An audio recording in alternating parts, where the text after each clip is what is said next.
दोस्तों नमस्कार, ये है मार्गदर्शन फॉर सिविल सर्विसेज। मैं अनुराग चौधरी। दोस्तों, राजनीति विज्ञान अथवा नागरिक शास्त्र के अध्यायवार प्रैक्टिस सेट के अंतर्गत हम चालू करेंगे राज्य सरकार यानी राज्य की कार्यपालिका, विधायिका और न्यायपालिका से संबंधित महत्वपूर्ण प्रश्नों को, जो आपके आगामी परीक्षाओं जैसे LT grade, TGT, PGT, government inter college प्रवक्ता, गवर्नमेंट डिग्री कॉलेज, उच्चतर शिक्षा असिस्टेंट प्रोफेसर और नेट जेआरएफ राजनीति विज्ञान के लिए बहुत ही उपयोगी है। तो आइए शुरू करते हैं राजनीति विज्ञान अथवा नागरिक शास्त्र के अध्यायवार प्रैक्टिस सेट का भाग 30। सबसे पहले इसमें हम राज्यपाल और उपराज्यपाल से संबंधित महत्वपूर्ण प्रश्नों को सॉल्व करेंगे। देखिए, पहला प्रश्न है दोस्तों कि भारत में किसी राज्य के राज्यपाल देखिए निर्वाचित होते हैं, चयनित होते हैं, मनोनीत होते हैं या फिर नियुक्त होते हैं। तो सही उत्तर है भारत में किसी राज्य के राज्यपाल नियुक्त होते हैं। ऑप्शन डी आपका सही उत्तर है। अगला प्रश्न है राज्यपाल की नियुक्ति किसके द्वारा की जाती है? तो आप जानते हैं कि राज्यपाल की नियुक्ति राष्ट्रपति के द्वारा 5 वर्षों के लिए की जाती है, परंतु वह राष्ट्रपति के प्रसाद पर्यंत पद धारण करता है। तो याद रखिएगा, राज्यपाल की नियुक्ति राष्ट्रपति द्वारा 5 वर्षों के लिए की जाती है। अगला प्रश्न है कि क्या एक व्यक्ति को एक राज्य से अधिक का राज्यपाल नियुक्त किया जा सकता है? तो ये बिल्कुल सही है दोस्तों। एक ही व्यक्ति को देखिए एक से अधिक राज्य का राज्यपाल नियुक्त किया जा सकता है। ऑप्शन ए आपका सही उत्तर है। दोस्तों, प्रत्येक राज्य में एक राज्यपाल होता है, लेकिन एक ही व्यक्ति को 2 या अधिक राज्यों का भी राज्यपाल नियुक्त किया जा सकता है।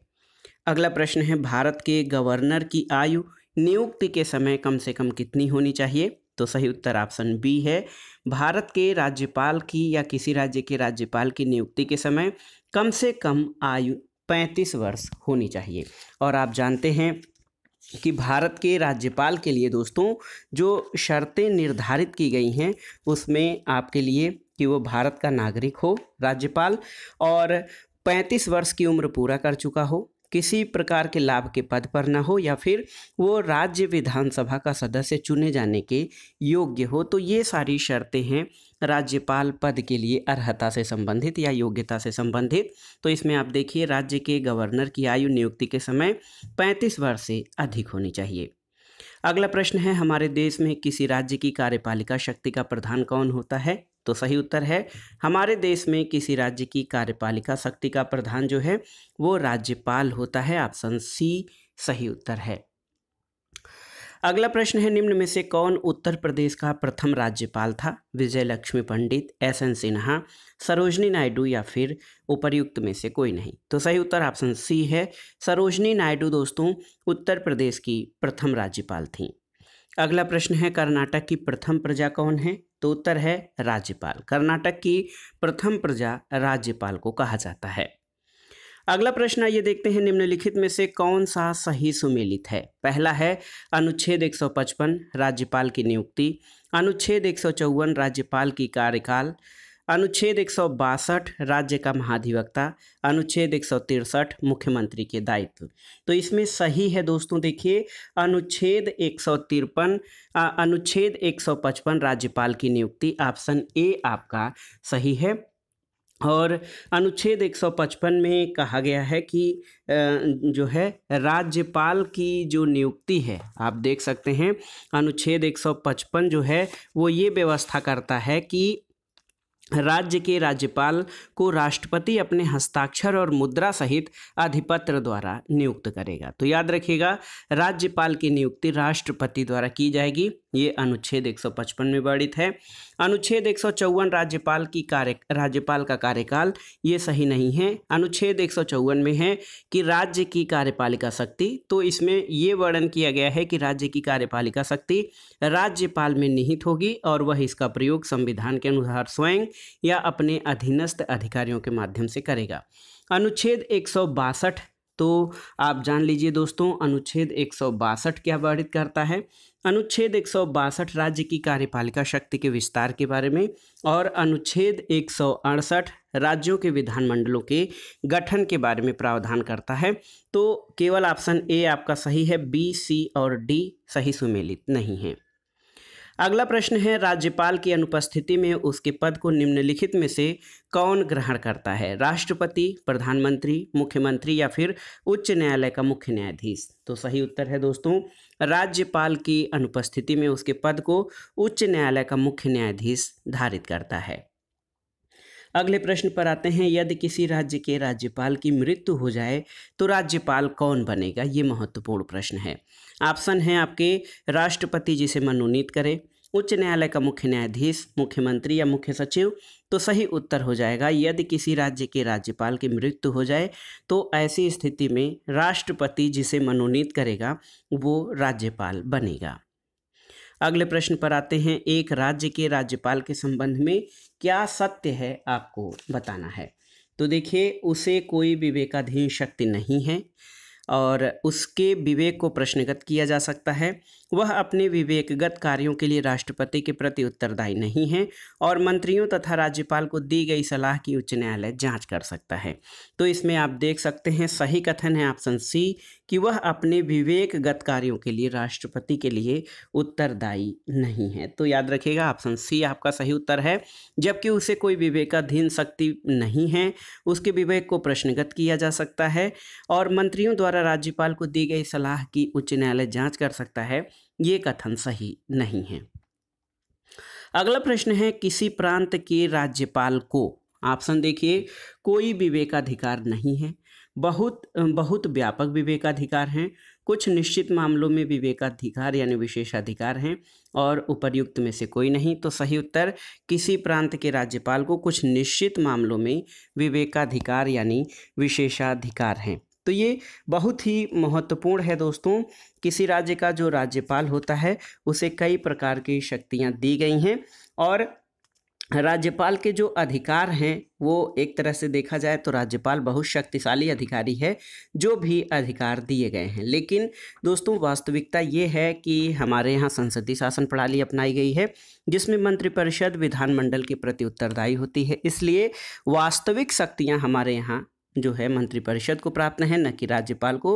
राज्यपाल एक संवैधानिक प्रमुख के रूप में कार्य करता है, लेकिन असाधारण स्थितियों में उसे इच्छानुसार कार्य करने के अवसर प्राप्त हो सकते हैं। तो कुल मिलाकर आप देख सकते हैं कि राज्यपाल को जो है विवेक सम्मत जो शक्तियां हैं, विवेकाधिकार और विशेषाधिकार, ये कुछ निश्चित मामलों में प्राप्त हैं। अगला प्रश्न है, निम्न में से किसकी नियुक्ति राज्य के राज्यपाल द्वारा नहीं की जाती है? मुख्यमंत्री, महाधिवक्ता, राज्य लोक सेवा आयोग का अध्यक्ष या फिर उच्च न्यायालय के न्यायाधीश? तो आप जान लीजिए कि उच्च न्यायालय के न्यायाधीश की नियुक्ति राज्यपाल द्वारा नहीं की जाती है और मुख्यमंत्री, महाधिवक्ता और राज्य के लोक सेवा आयोग के अध्यक्ष की नियुक्ति राज्यपाल द्वारा की जाती है।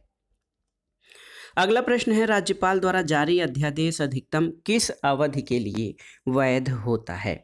तो देखिए दोस्तों, राज्यपाल द्वारा जारी जो अध्यादेश है वो कितने समय के लिए वैध होता है?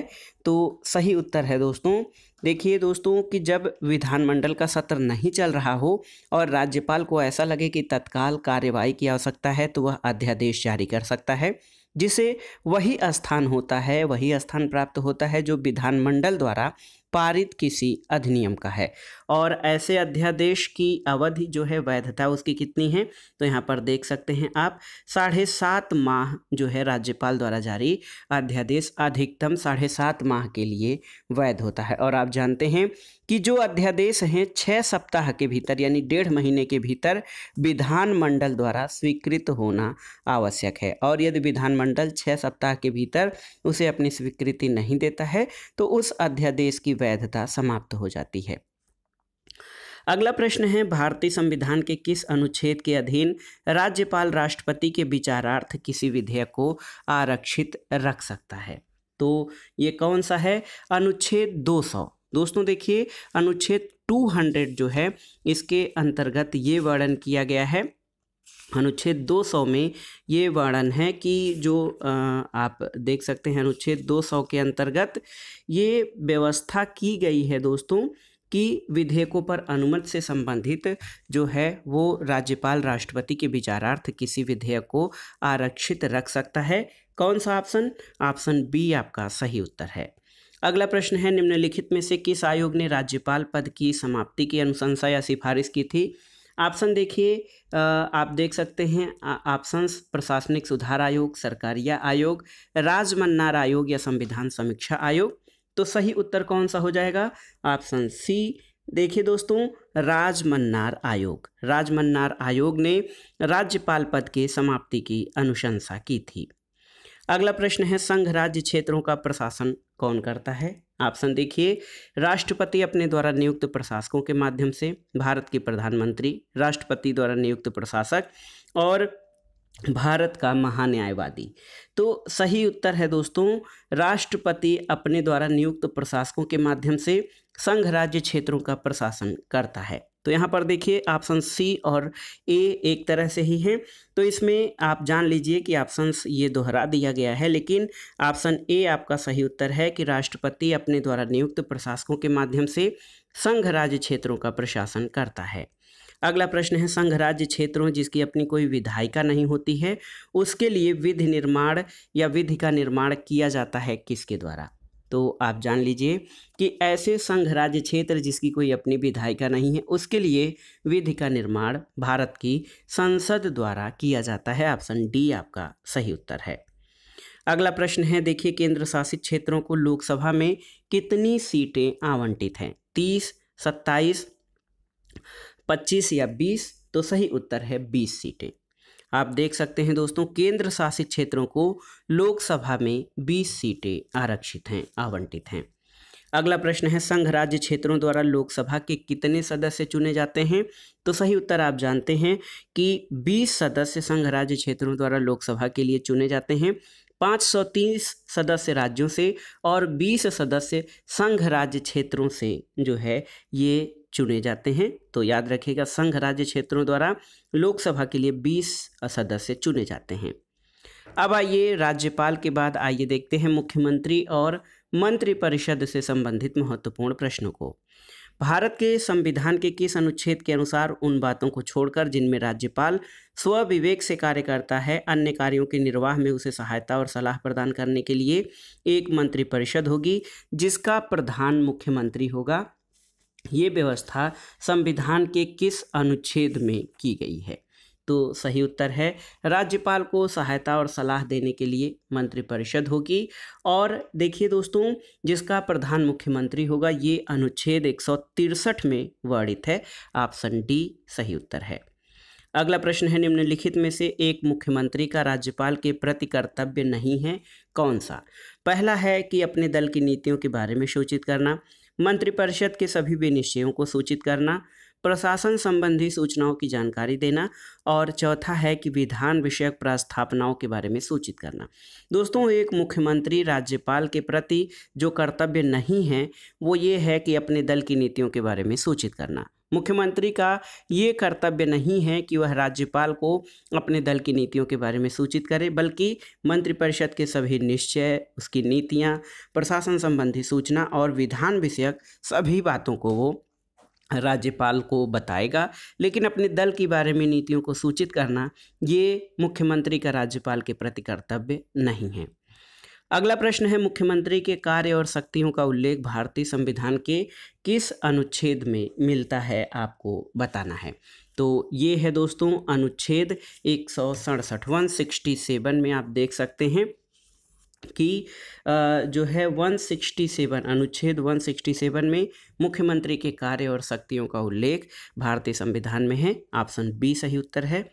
अगला प्रश्न है कि सुश्री मायावती उत्तर प्रदेश के मुख्यमंत्री पहली बार कब बनी थी? तो उत्तर है 1995 में। देखिए ये प्रश्न महत्वपूर्ण है। सुश्री मायावती उत्तर प्रदेश के मुख्यमंत्री पहली बार 1995 में बनी थी। अगला प्रश्न है, भारतीय संविधान में वर्णित विशिष्ट प्रावधानों के तहत अनुच्छेद 371 के अंतर्गत निम्न में से किस राज्य का वर्णन नहीं है? तो आप देखिए, महाराष्ट्र, गुजरात, आंध्र प्रदेश और तमिलनाडु। तो सही उत्तर है ऑप्शन सी तमिलनाडु। दोस्तों, अनुच्छेद 371 क्या है इसके बारे में आपको जानना जरूरी है। तो आप जान सकते हैं कि अनुच्छेद 371 दोस्तों ये महाराष्ट्र और गुजरात राज्यों के संबंध में विशेष उपबंध करता है। इसमें महाराष्ट्र, गुजरात और आंध्र प्रदेश शामिल हैं, तमिलनाडु शामिल नहीं है। अगला प्रश्न है दोस्तों, भारत के किसी भी राज्य में प्रथम महिला मुख्यमंत्री किस राज्य में बनी थी? तो उत्तर है आपका उत्तर प्रदेश में भारत के किसी भी राज्य की पहली महिला मुख्यमंत्री बनी थी और श्रीमती सुचिता कृपलानी उत्तर प्रदेश की मुख्यमंत्री बनी थी और ये भारत के किसी भी राज्य की मुख्यमंत्री बनने वाली पहली महिला थी। अगला प्रश्न, सुमेलन करना है। कुछ प्रमुख क्षेत्रीय दल और उनके राज्यों के बारे में बताया गया है। टीडीपी यानी तेलुगु देशम पार्टी, ये आंध्र प्रदेश। टीएमसी यानी तृणमूल कांग्रेस, पश्चिम बंगाल। डीएमके द्रविड़ मुनेत्र कड़गम, ये तमिलनाडु में। और बीजेडी यानी बीजू जनता दल उड़ीसा की क्षेत्रीय पार्टी या राज्य स्तरीय पार्टी है। तो देखिए 2, 3, 4 और 1, 2, 3, 4 और 1 ऑप्शन सी सही उत्तर हो जाएगा। अब आइए विधानसभा और विधान परिषदों पर चलते हैं। तो विधानसभा और विधान परिषदों से संबंधित जो महत्वपूर्ण प्रावधान हैं, जो महत्वपूर्ण प्रश्न पूछे गए हैं, उनको देखते हैं।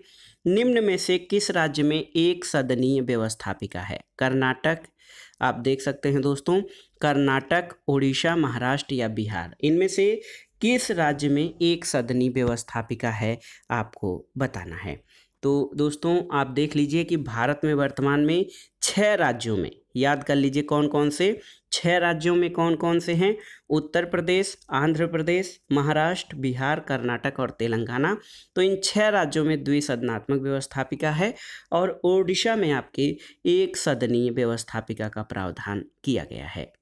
अगला प्रश्न है, भारत में विधानसभा की अधिकतम संख्या कितनी हो सकती है? तो भारत में विधानसभा की अधिकतम संख्या जो है 500 हो सकती है। ये 500 से अधिक और 60 से कम नहीं होगी। हालांकि न्यूनतम सदस्य संख्या में कई राज्य इसके अपवाद हैं जहां पर 60 से कम विधानसभा सीटें हैं। भारत में विधानसभा की अधिकतम संख्या 500 होती है। अगला प्रश्न यूपी स्पेशल से संबंधित है, आप देख सकते हैं। यूपी स्पेशल से आप देखिए कि उत्तर प्रदेश की विधानसभा की निर्वाचित सदस्य संख्या कितनी है? तो ये संख्या है 403, ऑप्शन सी आपका सही उत्तर है। अगला प्रश्न है, राज्य विधानसभा का चुनाव कौन कराता है? मुख्यमंत्री, मुख्य चुनाव अधिकारी, गवर्नर या मुख्य सचिव? तो सही उत्तर क्या है? मुख्य चुनाव अधिकारी राज्य विधानसभाओं के चुनाव करवाते हैं। अगला प्रश्न है दोस्तों, बैठक के लिए विधानसभा के लिए गणपूर्ति या कोरम कितनी होती है? तो सेम केंद्र सरकार की तहत ही है, जो लोकसभा की बैठक के लिए गणपूर्ति होती है, उसी तरह सदन के कुल सदस्यों का 1/10वां भाग गणपूर्ति है, जो कि विधानसभा के लिए कोरम के जो है संख्या है। अगला प्रश्न है, भारतीय संविधान का अनुच्छेद 333 सुनिश्चित करता है क्या? देखिए, राज्य की विधानसभा में एंग्लो इंडियन समुदाय का प्रतिनिधित्व, राज्य की विधानसभा में अनुसूचित जाति और जनजाति के लिए स्थानों का आरक्षण, लोकसभा में एंग्लो इंडियन समुदाय का प्रतिनिधित्व या फिर लोकसभा में अनुसूचित जाति और जनजातियों के लिए स्थानों का आरक्षण। तो ये प्रश्न देखिए पीजीटी 2005 में पूछा गया था। भारतीय संविधान का अनुच्छेद 333 राज्य की विधानसभा में एंग्लो इंडियन समुदायों के प्रतिनिधित्व का प्रावधान करता है, लेकिन आप जान लीजिए वर्तमान में स्थिति बदल गई है। 104वें संविधान संशोधन के द्वारा लोकसभा और राज्य विधानसभाओं से एंग्लो इंडियन सदस्यों के मनोनयन या उनके प्रतिनिधित्व संबंधी जो आरक्षण था उसको समाप्त कर दिया गया है। तो अब एंग्लो इंडियन समुदाय के प्रतिनिधित्व से संबंधित राज्य विधानसभा और लोकसभा में कोई प्रावधान नहीं है। अब इनके प्रतिनिधित्व के लिए जो स्थान आरक्षित किए गए थे लोकसभा और विधानसभा में एंग्लो इंडियन समुदाय का, उसको अब उस व्यवस्था को या उस प्रावधान को समाप्त कर दिया गया है अनुच्छेद 104 के तहत। और अनुच्छेद 104 भी आपके लिए परीक्षाओं के लिए संविधान संशोधन यानी कॉन्स्टिट्यूशनल अमेंडमेंट 104 महत्वपूर्ण है। इसमें पूछेगा कि इसके द्वारा क्या प्रावधान किया गया है। तो याद रखिएगा कि लोकसभा और राज्य विधानसभाओं से एंग्लो इंडियन समुदायों के या एंग्लो इंडियन सीटों के आरक्षण को समाप्त कर दिया गया है। अगला प्रश्न है, धन विधेयक विधानसभा में किसकी अनुमति से प्रस्तुत किया जाता है? विधानसभा अध्यक्ष, वित्त मंत्री, राज्यपाल या मुख्यमंत्री? तो सही उत्तर है ऑप्शन ए, विधानसभा अध्यक्ष। दोस्तों, धन विधेयक विधानसभा अध्यक्ष की अनुमति से प्रस्तुत किया जाता है। अगला प्रश्न है, किसी राज्य का विधान परिषद किसके द्वारा बनाई या समाप्त की जा सकती है? तो विधान परिषद जो है राज्यों का उच्च सदन होता है और ये संबंधित विधानसभा की सिफारिश पर संसद द्वारा इसको बनाया या समाप्त किया जा सकता है। बहुत ही महत्वपूर्ण प्रश्न है। राज्यों में विधान परिषदों का उत्सादन या सृजन, यानी राज्य में विधान परिषद का जो है इसको बनाया जाना या समाप्त किया जाना, ये भारतीय संविधान के अनुच्छेद 169 में इसका प्रावधान है और ये संबंधित विधानसभा की सिफारिश पर संसद द्वारा राज्य का विधान परिषद बनाया या समाप्त किया जा सकता है। अगला प्रश्न है, राज्य की विधान परिषद का सदस्य होने के लिए व्यक्ति की आयु कम से कम या कितने से कम नहीं होनी चाहिए? तो सही उत्तर है दोस्तों, किसी भी राज्य की विधान परिषद का सदस्य होने के लिए व्यक्ति की आयु 30 वर्ष से कम नहीं होनी चाहिए। ऑप्शन बी आपका सही उत्तर है। अगला प्रश्न है, निम्नलिखित राज्यों में किसमें विधान परिषद नहीं है? उत्तर प्रदेश, उत्तराखंड, जम्मू कश्मीर और कर्नाटक। तो यहाँ पर अब देखिए कि ये प्रश्न पुराना हो गया है। भारत के केवल 6 राज्यों में, आप जानते हैं दोस्तों, 6 राज्यों में वर्तमान में द्विसदनात्मक व्यवस्थापिका है। उत्तर प्रदेश, आंध्र प्रदेश, महाराष्ट्र, बिहार, कर्नाटक और तेलंगाना। तो यहाँ पर उत्तराखंड में नहीं है। पहले ये जम्मू कश्मीर में भी था ये व्यवस्था, लेकिन जम्मू कश्मीर पुनर्गठन, जो राज्यों का पुनर्गठन किया गया है, इसमें जम्मू कश्मीर और लद्दाख नामक 2 केंद्र शासित प्रदेश बना दिए जाने से यहाँ पर विधान परिषद की व्यवस्था को समाप्त कर दिया गया है। तो उत्तराखंड में विधान परिषद नहीं है। अगला प्रश्न है दोस्तों, विधान परिषद के कितने सदस्य राज्यपाल द्वारा मनोनीत किए जाते हैं? तो सही उत्तर है 1/6 सदस्य। विधान परिषद के 1/6 सदस्यों का मनोनयन राज्यपाल के द्वारा किया जाता है। अगला प्रश्न है कि विधान परिषद धन विधेयक पर अधिकतम देरी कर सकती है कितने दिनों के लिए? तो उत्तर आप जानते हैं, ये 14 दिन के लिए अधिकतम देरी कर सकती है विधान परिषद धन विधेयक के संबंध में। अगला प्रश्न है, संविधान का कौन सा अनुच्छेद राज्यों में विधान परिषदों की समाप्ति और संरचना से संबंधित है? ये प्रश्न कई बार परीक्षाओं में पूछा गया है दोस्तों। ये अनुच्छेद 169 169 जो है ऑप्शन सी, ये विधान परिषदों की समाप्ति और अवसंरचना से संबंधित है। और आप जानते हैं कि जो किसी भी राज्य में विधान परिषद का गठन या इसकी समाप्ति संबंधित विधानसभा की सिफारिश पर संसद द्वारा किया जाता है और इसका वर्णन संविधान के अनुच्छेद 169 में किया गया है। निम्न में से किसे भंग नहीं किया जा सकता परंतु समाप्त किया जा सकता है? तो ये प्रश्न जो नागरिक शास्त्र, राजनीति विज्ञान के साथ साथ जीएस यानी जनरल स्टडीज के लिए भी महत्वपूर्ण है। तो याद रखिएगा दोस्तों, राज्य विधान परिषद को भंग तो नहीं किया जा सकता, ये एक अस्थायी सदन है राज्यसभा की तरह, लेकिन जो विधान परिषद हैं सभी राज्यों में है नहीं, अधिक जनसंख्या वाले राज्यों में इसका प्रावधान किया गया है और राज्य विधान परिषदों को भंग नहीं किया जा सकता, लेकिन इनको एकदम समाप्त किया जा सकता है। अगला प्रश्न है दोस्तों, देखिए, राज्य सरकार के विधिक सलाहकार को क्या कहा जाता है?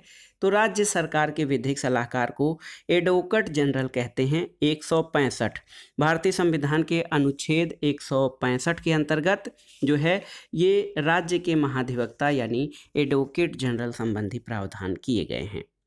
आइए उच्च न्यायालय और अधीनस्थ न्यायालयों से संबंधित प्रश्नों को देखते हैं। भारत में उच्च न्यायालयों में न्यायाधीशों की नियुक्ति कौन करता है? ये महत्वपूर्ण है। राज्यपाल, संबंधित राज्य का मुख्यमंत्री, भारत का राष्ट्रपति या उपरोक्त में से कोई नहीं? तो सही उत्तर है, भारत के हाईकोर्ट्स में न्यायाधीशों की नियुक्ति भारत के राज्यपाल द्वारा नहीं, याद रखिएगा, राज्यपाल नहीं बल्कि भारत का राष्ट्रपति ही भारत में उच्च न्यायालयों के न्यायाधीशों की नियुक्ति करता है। अगला प्रश्न है, उच्च न्यायालय के एक न्यायाधीश को उसके कार्य से सिद्ध कदाचार या अयोग्यता के आधार पर किसके द्वारा हटाया जा सकता है? तो ये राष्ट्रपति द्वारा हटाया जाता है। ऑप्शन बी आपका सही उत्तर है। अगला प्रश्न है, निम्नलिखित में से क्या सत्य नहीं है? पहला कथन है, आप देखिए, कि राष्ट्रपति या राज्यपाल को शासकीय कार्यों के लिए विधिक कार्रवाई से उन्मुक्ति है, सही है। कोई न्यायालय राज्यपाल को किसी कर्तव्य पालन के लिए विवश नहीं कर सकता, ये भी सही है। एक राज्यपाल को व्यक्तिगत कार्यों के लिए सिविल कार्रवाई लाने के लिए 2 मास की लिखित सूचना अवश्य देनी होगी, सही है। और मंत्रियों द्वारा राष्ट्रपति या राज्यपाल को दिए गए सलाह को जांचने के लिए न्यायालय अधिकृत है, तो ये आपका सही नहीं है दोस्तों। मंत्रियों या राष्ट्रपति या राज्यपाल को दिए गए सलाह को जांचने के लिए कोई भी न्यायालय अधिकृत नहीं है। ऑप्शन डी जो है ये सत्य नहीं है। अगला प्रश्न है, संविधान के मसौदे में निर्वाचित राज्यपालों के प्रावधानों की मूल योजना को छोड़ दिया गया था, क्यों? तो इसमें इसलिए क्योंकि इसका तात्पर्य है एक दूसरा निर्वाचन, दूसरा है कि निर्वाचन प्रमुख राजनीतिक मुद्दों पर लड़ा जाता, और इसके अलावा देखिए इसके अलावा कि निर्वाचित राज्यपाल अपने को मुख्यमंत्री से बड़ा मानता और राज्यपाल को संसदीय प्रणाली के अधीन ही कार्य करना था। तो सही उत्तर इसमें कौन सा हो जाएगा? इसमें सही उत्तर 1, 3 और 4 हो जाएगा दोस्तों। देखिए बहुत ही महत्वपूर्ण है कि संविधान के मसौदे में निर्वाचित राज्यपालों के प्रावधानों की मूल योजना को इसलिए छोड़ा गया था क्योंकि इससे एक दूसरा निर्वाचन होता, निर्वाचित राज्यपाल अपने को मुख्यमंत्री से बड़ा मानता, ये भी सही है, और राज्यपाल को संसदीय प्रणाली के अधीन ही कार्य करना था, इसलिए इसको राज्यपालों के जो निर्वाचन संबंधी प्रावधान था उसको छोड़ दिया गया था। अगला प्रश्न है, निम्न में से किस राज्य में विधान परिषद नहीं है? राजस्थान, उत्तर प्रदेश, महाराष्ट्र और बिहार में। तो राजस्थान में दोस्तों आपका द्वितीय सदन या विधान परिषद नहीं है। अगला प्रश्न है, निम्नलिखित कथनों पर विचार कीजिए। पहला कथन है कि किसी राज्य के राज्यपाल के विरुद्ध उसकी पदावधि के दौरान किसी न्यायालय में कोई दंडिक कार्रवाई संस्थित नहीं की जाएगी, और दूसरा कथन है कि किसी राज्य के राज्यपाल की परिलब्धियां और भत्ते उसकी पदावधि के दौरान कम नहीं किए जाएंगे। तो ये दोनों ही कथन आपके सही है, ऑप्शन सी सही उत्तर हो जाएगा।